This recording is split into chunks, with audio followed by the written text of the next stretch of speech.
Welcome to the Go UnPro podcast, a doctor's 52-week journey to an unprocessed life. Now, here is your host Dr. Brent W. Laartz, Associate Professor of Infectious Diseases and Internal Medicine, neuroscientist, and best-selling author. All right, everyone, welcome to week 17 of a doctor's 52-week journey to an unprocessed life. And here we are, progress. 1/3 of the way through the year now.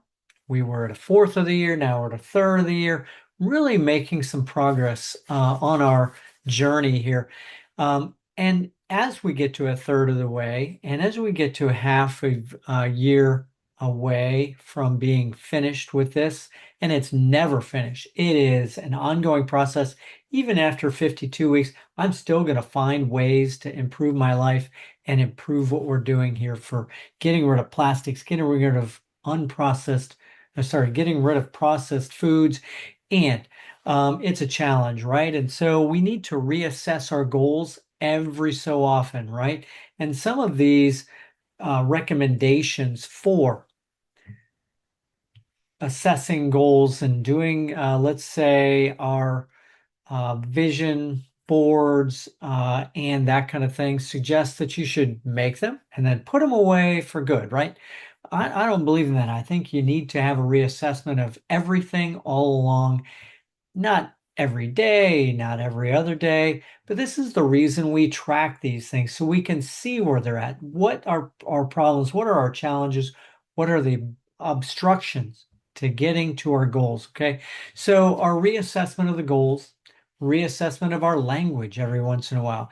I used to use passwords that had candy bars in the name and candy in the name, and then I started using vegetables in the name. That was the very first start of the process of language change, right? And that doesn't matter, passwords, right? But it is a matter of fact that we need to speak the language of what we want to accomplish, okay? If we say, I am always, or I have always been fat, or I have always been not very active because I have never been an athlete, I've never been effective at exercise, I've hated it, I've been uncomfortable with it. If you can't get the language down, how are you going to get the behaviors down? How are you going to get the actions? But then from that, so our manifestation journey for this is not just about the language. If suddenly I just say that I am going to be skinny or I am going to live a long life, and then I don't change the behaviors, change the actions after that language change, boom, nothing will happen. So you have to do the behaviors, you have to do the language, you have to do the actions, you have to overcome the challenges that life is going to put at you to keep you from accomplishing your goals. This past week, had a bad week last week. I was working a lot. I had to cover for another doctor, so I was even working harder. So what happened? I didn't accomplish as many of my goals, as many of my trackings of the diet that I wanted, the exercise that I wanted to do. But hey, get back up on the horse, head out into the sunset, and get that goals reassessed every week as you track things. You can see on my tracking apps for my diet, etc., you can see a bunch of big red X's in my tracking apps. Okay, so boom, made some changes right here. Great thing is I have a week off this week and I am getting back to it. Okay, so I am getting back to our reading that we talked about last week about the challenges to overcome and discomfort. Okay, the comfort crisis. I just went through this book, finished this book. It was a great book, and about talking about the challenges that you face in trying to keep discomfort in your life. Okay, so I need to keep discomfort in my life because things are not things are not that are not comfortable that are good for you, right? So this can pervade every part of your life and every part of our 5 pillars that we've been talking about.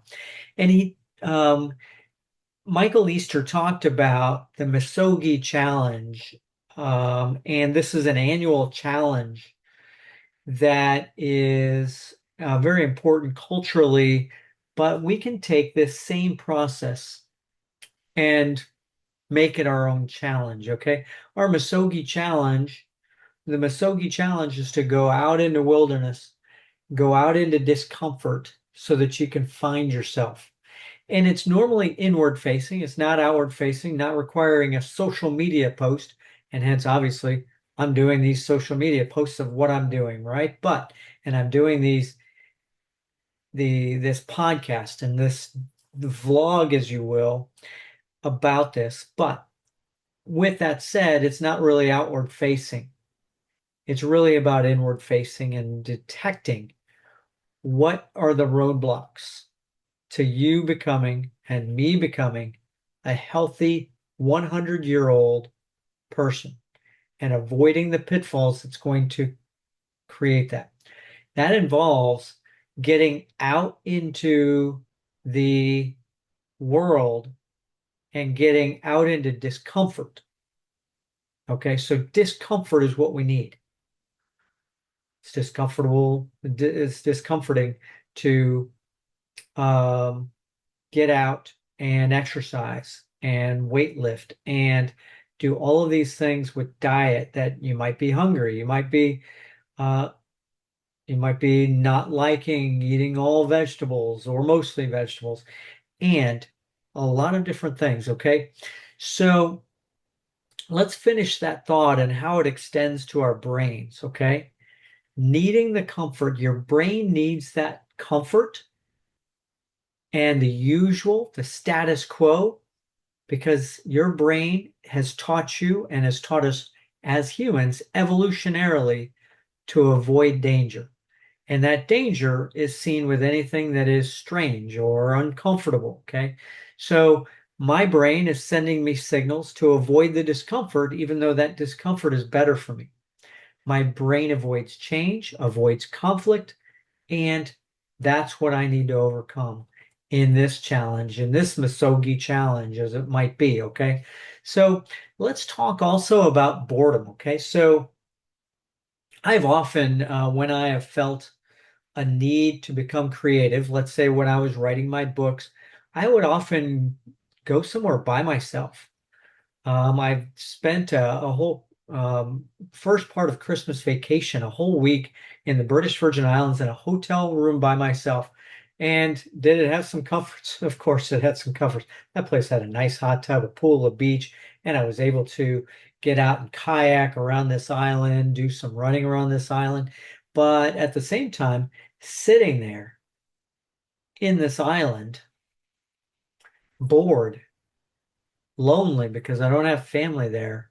Sometimes that solitude is uncomfortable and it's absolutely called for every once in a while. We talk about the need for comfort and the beneficial effect that discomfort can have. There's also a beneficial effect of solitude every once in a while and the need to get rid of the noise.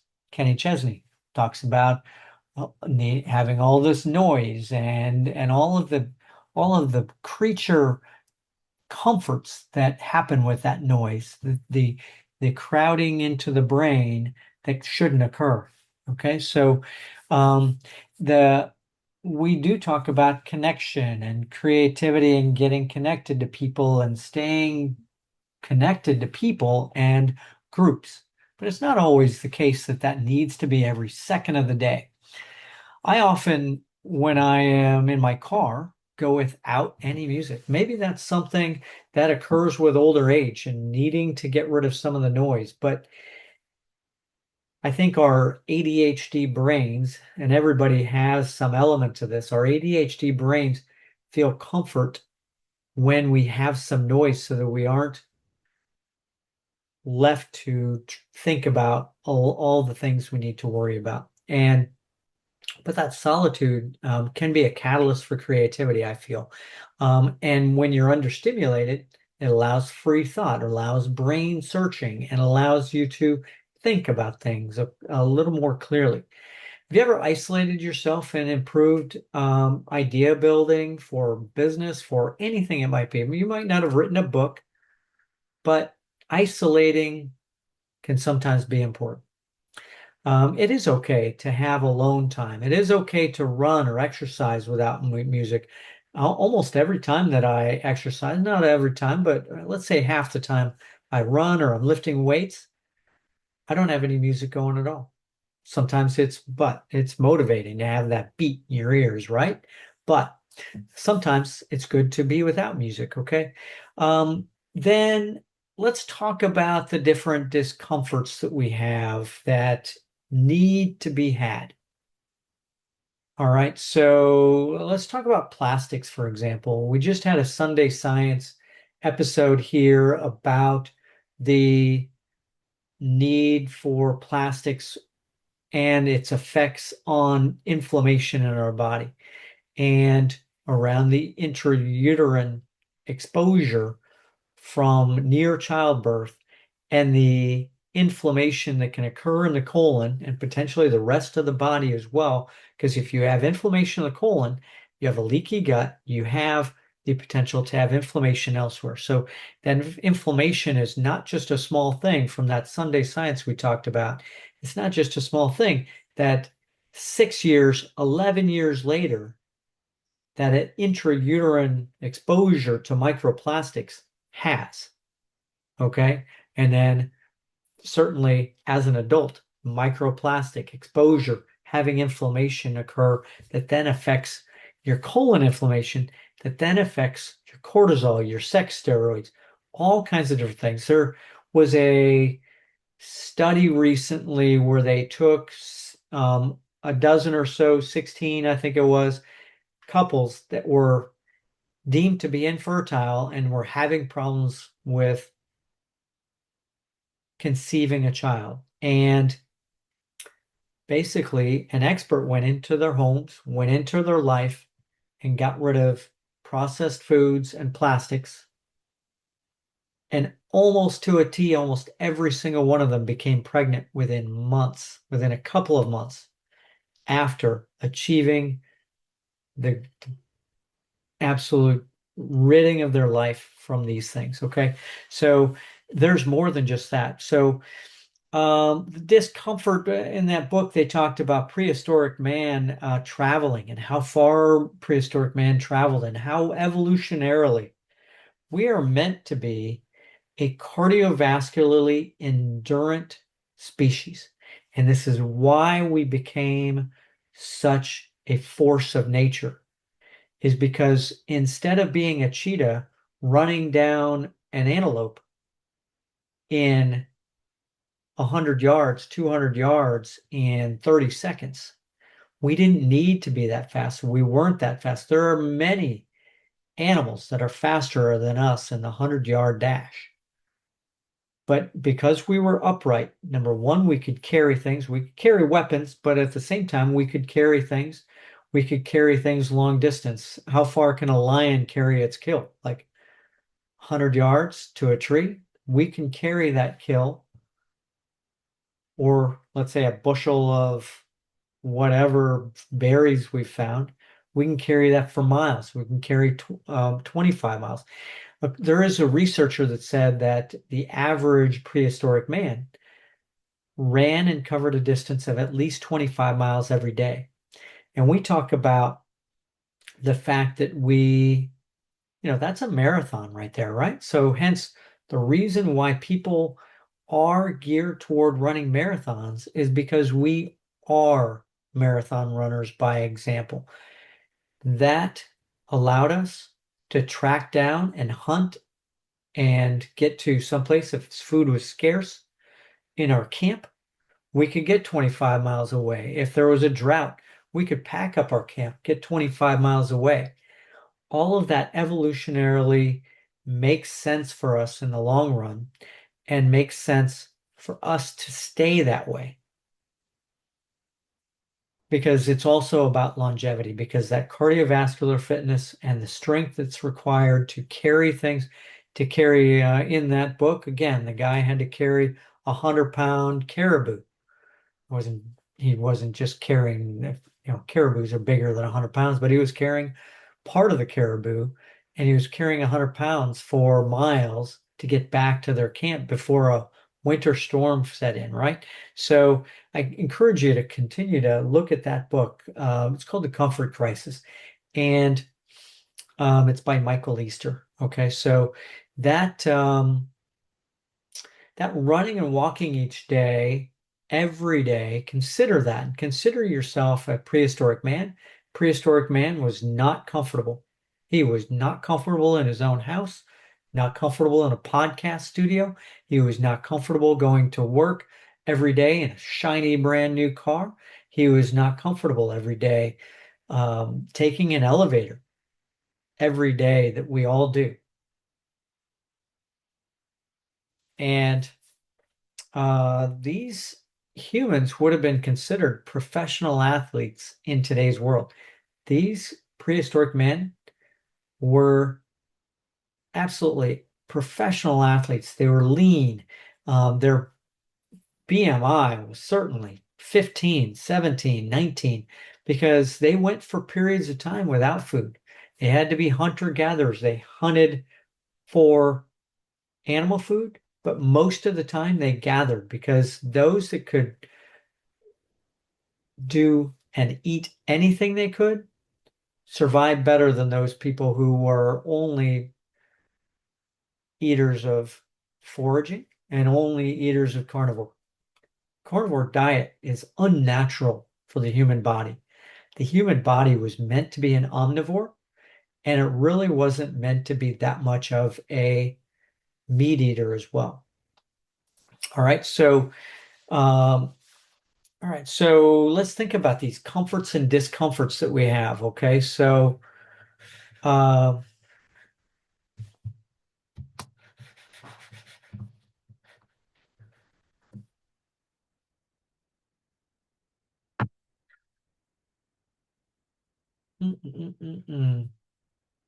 already figured out a problem here with my. I've got it now. There you go. I just bought, and we'll talk about this in a second. I just bought a wooden mouse, but apparently goes to sleep pretty easily. So we'll have to see. We'll have to search through this. And so that wooden mouse also comes with a wooden keyboard. We'll show you that a little bit more. And so getting rid of the plastics, right? So, all right. So let's talk about these comforts and discomforts as I am able to now use my mouse. Okay. So, and that mouse is a comfort, but now it's no longer plastic. Okay. So let's list them. What are our comforts that we have at home that are just unnatural? TV, air conditioning, and we talk about how there is a need for air conditioning. There's a need to get out of the elements, but we do need to get outside. Okay, even in the summertime in Florida, it is hot, right? So let's talk about clothes. Let's talk about the comfort of clothes and how really we are spoiled in what fabrics we use, and whether we're in a all cotton shirt versus polyester or something that feels so much more smooth on our skin, etc. We want to have this moisture wicking, right? And let's talk about our computers, our delivery apps, okay? Our delivery apps that make our food delivered right to our house, and food prep that we have that is already pre-made food. What about work? Are the stairs at work versus the elevator versus an escalator at the mall? We think nothing of. Right there, right beside us, is a stairway in the mall. And speaking of malls and the comfort of malls, going to one place for all places to shop, but there's an escalator and there's stairs, and you don't see anybody using the stairs. You see everybody using the escalator. Let's talk about hunger and during the day and computers and calculations and even using a calculator. Think about these things and calculations. We now have AI at work, and we have something doing it for us at work for an AI, and somewhat we're forced to do that, right? And so let's talk about exercise and machines. and and machines that we're using in our exercise, right? And they don't really mimic everyday life, right? Um, and just had to, the doors opening, the security system, that's a comfort of home, right? Security system and cameras and everything, but I will forgo that part, right? Um, they do not, exercise machines do not mimic everyday life. We need to get to more dumbbells, more movements that are natural and getting outdoors and doing these movements that are non-weight bearing exercises. So it's good to get away from the gym a little bit sometimes and get to dumbbells and get to movements that you can do, the push-ups, and the dips you can do every day in your chair, You can just do them from a chair, some of these exercises. In leisure, we have camping versus hotels. We have vacations at all-inclusive resorts, cruises, plastics. I challenge, and I have only been on one cruise in my life and I hated it, but I challenge myself from that day forward, never to take a cruise, never to take a planned, pre-planned vacation where everything is planned for me by a travel agent. I just go to these places and I wing it. I don't want to, I do the research. I want to know where I want to go. But again, plastics that are used there as well. There's all kinds of ways that you can get rid of plastics in travel and leisure and get to natural things. Just speaking of shovels, and doing some yard work, and I've got these.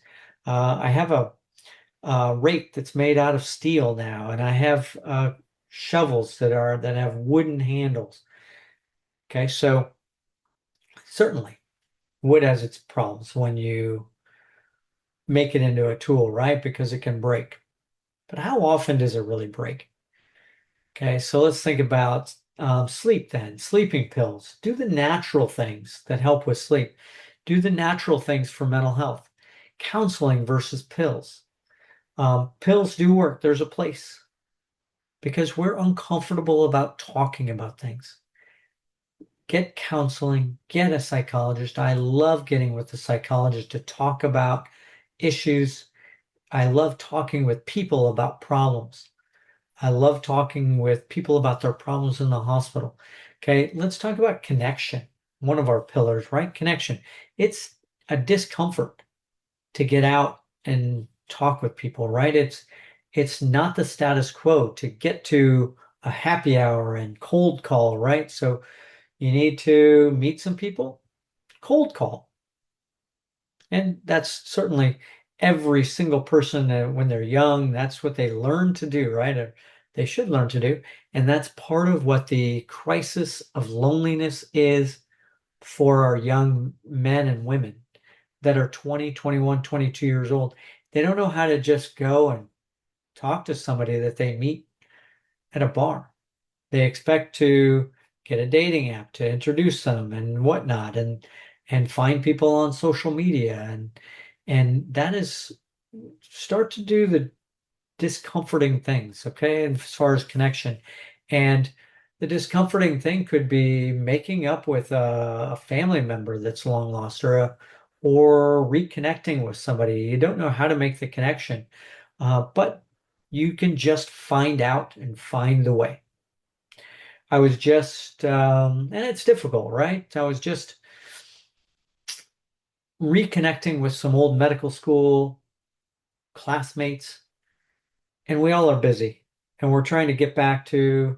We have a homecoming, we have a reunion in 2 years, and that is difficult, right? And so it's difficult to connect with them otherwise because we're all busy, right? But that connection doesn't necessarily have to be 100% connection meeting, but it can be just a text, can be a phone call. Try to advance it from there. Try to advance it from text to phone call. And plastics, all of these plastic things that we have are a comfort, right? But try to get rid of those things. All right, so let's get into what we're doing in week 17 here. Again, the name of the game this week is variety. And we've already mentioned in the past the 40 vegetable challenge. This challenge is to try to get to 40, and maybe we can get to 50. But 40 vegetable challenge, that is trying to get to 40 vegetables, fruits, nuts, and beans in 1 week. It's going to take a little bit of a challenge of grocery shopping to get all 40 of those. But if you can get just of each of these challenges, of each of these varieties, of each of these 4 different things, 10 of them, and some of it you might have to stock up on, like dry beans, etc. The other thing we're doing this week is making my own lunch every day. And my own lunch is between 2 and 4 p.m. I am trying to advance forward my fiber to somewhere between 11 and 12 p.m. I don't eat breakfast, and that increases my fast time without fiber, still gets my fiber at a time that's at least a couple hours before my lunch so I can have exposure to the nutrients, get rid of that fiber out of my system and out of the stomach anyway, and out of the small intestines, gives it a couple of hours. My lunch between 2 and 4 p.m. is yogurt, and it's a homemade yogurt, homemade oat milk, organic yogurt. I've made it myself each week, and I've added that to some berries, especially blueberries, and some granola that I've found that's a less processed granola. I could also make my own granola at some point. That's something that's on my list at some point for the future. That'll be another future. I put cacao nibs, I put chia seeds, and I put honey in my yogurt. Also some dates, usually some sort. All right, so I am doing one 36-hour fast per week, and I'm doing one 48 to 72-hour fast per month. Hunger is a signal to the microbiome and brain and improves autophagy. That hunger is a discomfort. And that hunger, and I don't mean to make light of hunger because there is a lot of people out there that hunger is not a laughing matter, not a challenge. It is a way of life that they have not chosen. These people and kids even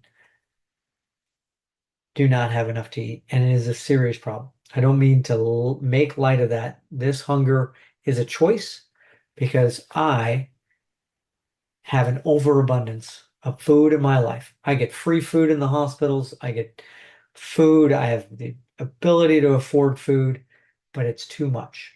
Okay, so, all right, so hunger being a signal to my microbiome that there's a scarcity of nutrients. That scarcity of nutrients is a signal to my body and brain to inhibit mTOR. And that mTOR, we talked about the signal of excess protein being a signal to mTOR to build muscle, but we don't want that mTOR all of the time. And at times, we do need muscle building. We do need some protein for resistance training, for muscle maintenance. But that resistance training is enough to maintain muscle if you do maintain resistance training. What I'm talking about in the excess protein that people get in midlife, 40 years of age and 50 years of age, is people wanting to pack on the protein for maintenance of muscle when they're doing very little exercise, very little resistance training. All right, so let's get to another variety in movement, okay? So variety in this week's Sunday Science, we are going to go over a recent study, and we've alluded to this previously, but now we're getting more and more data about the variety of different exercise modalities. I've talked before about the 5 pillars of movement, okay? So there's strength, there's cardiovascular endurance, which is the VO2 max, there is balance, there's flexibility, and then there's muscular endurance, okay? Our entire exercise program needs to be geared toward all 5 of these, not just one. Resistance training without cardiovascular exercise is useless. Does have some effect, but it's useless without the strength because we need the strength, okay? But muscular endurance is important. And so strength, as far as how much we can lift, it's not a 1 and 2 rep exercise. We're talking 12 to 24 rep exercise. That endurance, the ability to do that over and over.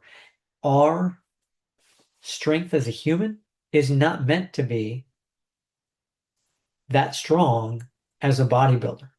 We were not meant to be that way. Hence the reason why these people have to take supplement after supplement to be able to be that bulky. Man's reason for survival from prehistoric times is our cardiovascular and muscular endurance.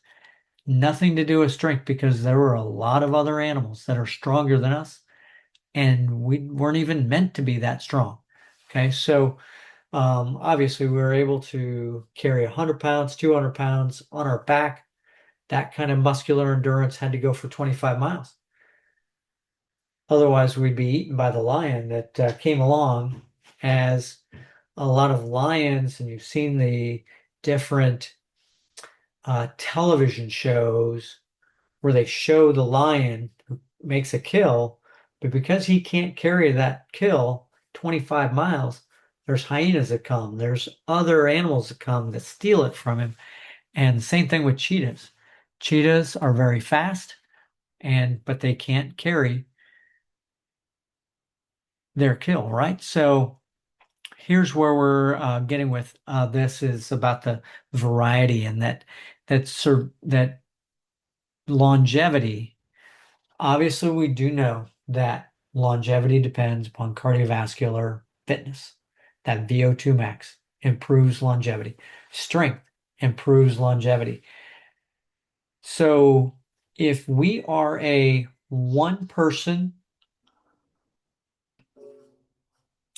power just went out in my podcast studio here. All right, everyone, we're back after a little power outage here at the podcast studio for Go UnPro. In the previous studio, we had uninterruptible power supplies. Here, not so much. So we're going to have to preserve our internet by purchasing a couple of uninterruptible power supplies. Another creature comfort. Okay, it's not that big of an interruption. One thing we found out, and we already knew this, that Zoom requires, and that's how we record this podcast, is with Zoom right now. We're going to be moving to something else at some point soon, but Zoom requires an internet connection. And when it loses that interconnection, pretty quickly after that, it decreases it disconnects the connection and disconnects the recording as well. So, all right, so here we are, and we are talking about movement. We're talking about a variety of movement. And so we're talking about the 5 pillars of movement that are necessary.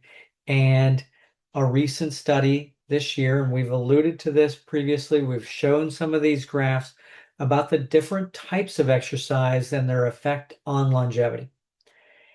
And this study also shows that it's more than just those, that it's actually, no matter, and controlling for the amount of exercise, those that only participated in 1 or 2 exercises did worse than those who participated in at least 5 or 6 different exercises. Okay, so that type of movement. So what kind of movements can we talk about in the study? And it really makes sense from a 5 pillars of movement, talking about the strength, cardiovascular endurance, balance, flexibility, muscular endurance, to think about which kinds of exercises you need to do.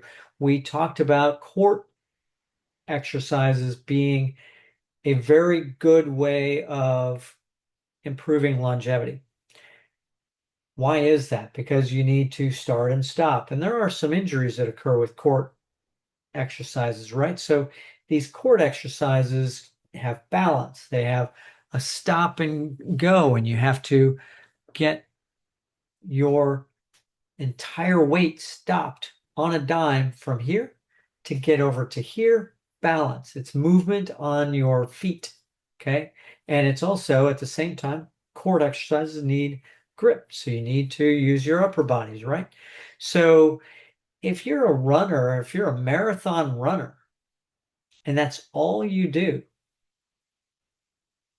certainly that's going to improve your longevity, but it can be done better if you can do a few other different things: bicycling, court exercises, court games, running, team games, hiking, yard work, something that's going to move your body through a useful motion, okay, range of motion.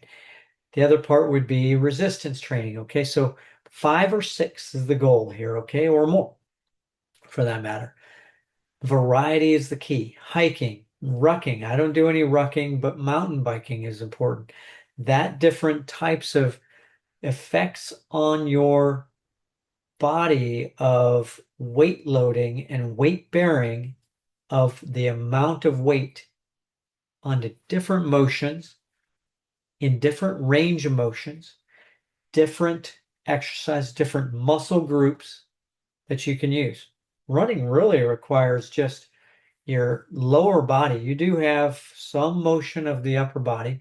You do have your torso, but what about bicycling and the balance that you need to do that? And what about core, the exercise that does? It's cardiovascular, but it's also balance. So think about the 5 pillars of movement: strength, cardiovascular endurance, balance, flexibility, muscular endurance. All of your exercises should be geared toward all 5 of those. And again, we talked last time about not having time for the gym and not having a gym right now in my house, whereas I had it in a condo, and I don't have a gym membership right now, but I have different ways of doing body weight training. Body weight training is what we all know about, all right? It's pull-ups, it's push-ups, it's dips that you can do, it's lunges for the lower body, it's burpees, it is everything that we do in these non-gym locations. You can do it yourself at home. It doesn't have to cost you 60, 20, 30, 60, $80 a month to join a gym. You don't need it. If you can do body weight resistance training, again, some of these things require that you, if you're going to need strength, you're going to need to load your legs with more than your body weight. So ways to lever that so that you can increase your strength through body weight are things like lunges, where you're putting all of your weight on one leg and you're extending your body over the top of that to put some leverage onto that leg. The side to side jumping gets your balance, and the lunges and the burpees get your weight up in the air, coming down with force onto your legs, which is required for bone density, right? And so for strength. All right. So again, a variety of movement is what we're talking about in that. We'll talk about it this Sunday. Tune in on Sunday, Monday, as we upload this podcast for the Sunday Science. We're going to be talking about this study. And I have it pulled up, actually. It's all highlighted. It is in the British Medical Journal. It was from earlier 2026. Again, I showed some of these graphs in one of my podcasts before. And it is in British Medical Journal, 2026. It was published in 2000. It was first released in 2025. But physical activity types, variety and mortality, results from 2 prospective cohort studies. Again, cohort study, but it suggests that a variety is important. that makes common sense, right? Common sense about exercise, common sense about using weights in a non-machine movement, non-sterile movement exercise. Get your body used to the balance. All right. So next we're going to talk about sleep. Here we've instituted, we've been doing this for a little while, but this week I'm really honing in on the use of the fan, the temp. That fan does two things. It cools the temperature and makes a comfortable breeze in the room, but it also creates a kind of a white noise that prevents you from being woken up by just every little hither and thither of I don't know, whatever small noises in your backyard might be. Partners, there are studies that say that partners actually improve sleep regardless of the snoring, that intimacy, and maybe even sex before bedtime. All of that improves sleep. It's that oxytocin release, which decreases cortisol, that oxytocin release of some sort of a connection at bedtime is important. And that partner actually, even with potential snoring and or tossing and turning, actually improves sleep overall. All right. So there are a lot of studies regarding sex before bedtime as well as important. Connection and creativity are, let's talk about our 1/3 of the way mission statement, our vision board, our evaluation and grading and assessment of change. And let's talk about what we've accomplished so far with regard to connection and creativity. Let's talk about what we've lacked in our reassessment and our successes and our failures. I haven't been able to reconnect a lot with a lot of people, and I think I can do better. And remaking the vision board in what we're learning and evaluation and grading of that connection, of that creativity, making sure that our language and our behavior and our actions align with that goal, and using gratitude, not using envy, using inspiration. Roxy Nafusi had recommended turning envy into inspiration. Okay, so don't be envious of what somebody else has. If somebody has that and you want to have that, don't be envious of them and blame them or make an excuse as to why you don't have it and they do because they have family connections or whatever. Don't make those excuses. Make your language, behavior, and your actions align toward your goal, and it will happen. Trust in the process. Okay. Just because it hasn't happened yet, make sure that you overcome the tests of the universe. Okay. And make those actions. If those actions require you to go through discomfort, go through the discomfort. Okay. So we're going to be connecting with people in a more meaningful way, connecting with inner creativity, art, music, and the written word. Okay. So do a journal and make it into a challenge and make it a creative thing. Okay. So talk about your feelings about what is going on and turn that into some creative outlet. Okay. So that's what I'm going to be doing with this, and that's why I'm here.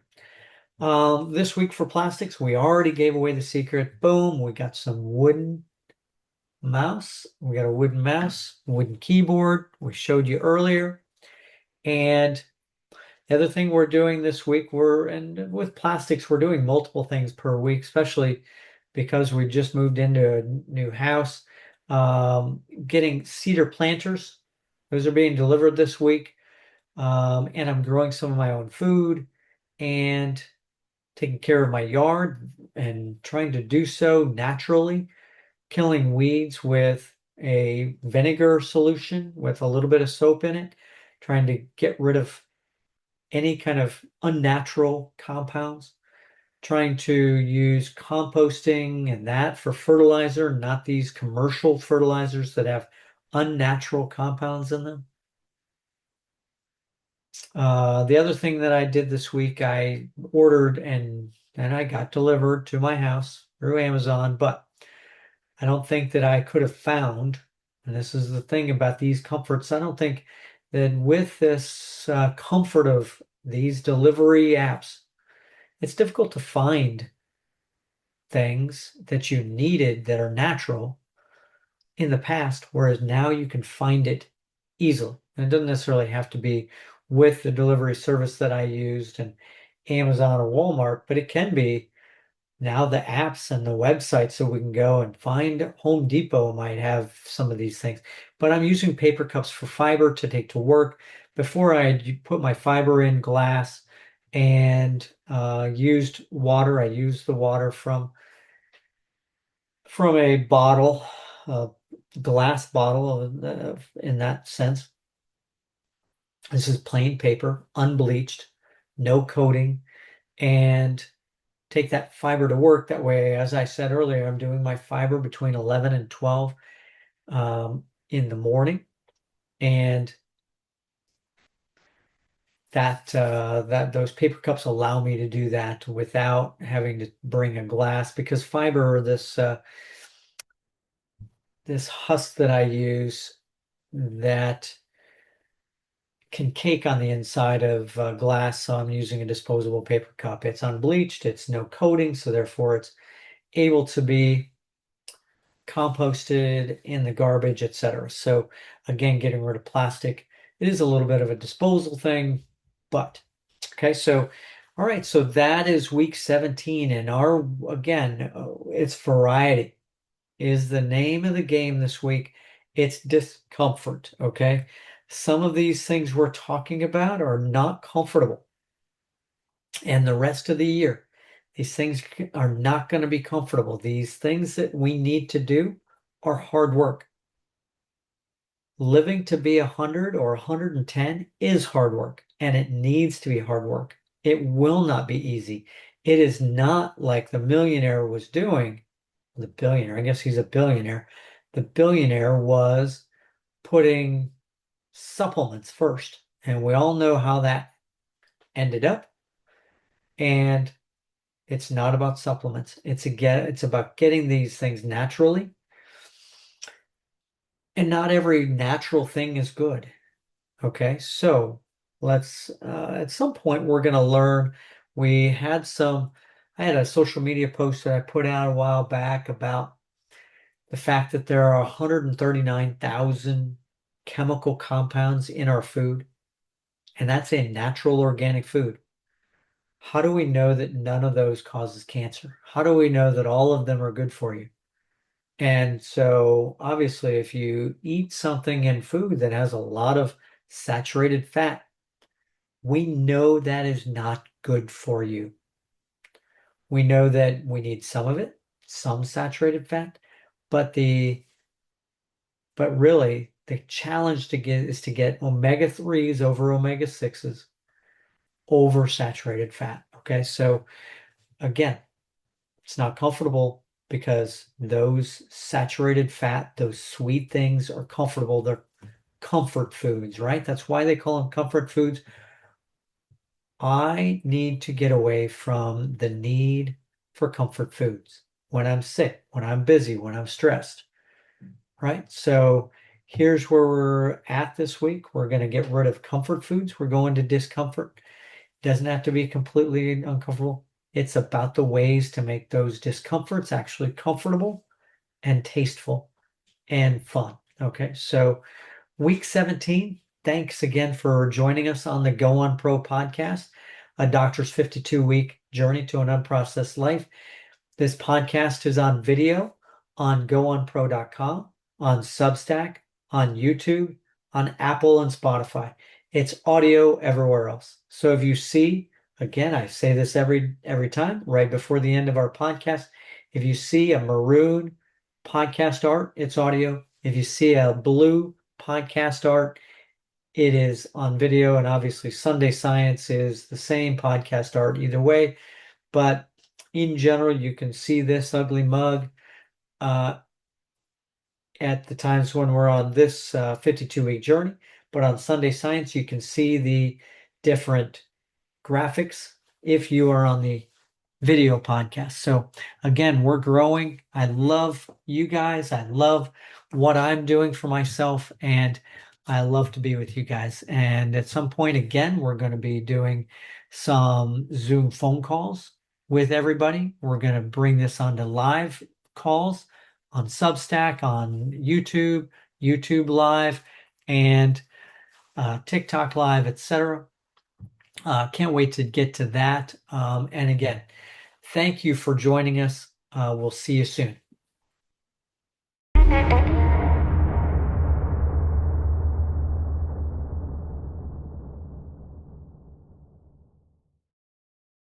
This site and any information communicated within it are not intended as medical advice. The information herein is not intended as medical care, diagnosis, or treatment of any medical condition. No component of this content, including discussion or comments, shall be construed or implied as establishing a doctor-patient relationship. Before you translate or copy any of the information, diet, exercise, or products utilized herein or on any social media post to your own practice, consult your own research, physician, therapist, or nutritionist for your own health. No warranties or claims are made as to the benefits or risks of any treatments, diet, exercise, or products herein. Research any treatments, diet, exercise, or products thoroughly before trying for yourself. Referral, affiliate, or advertising fees may be garnered by this site.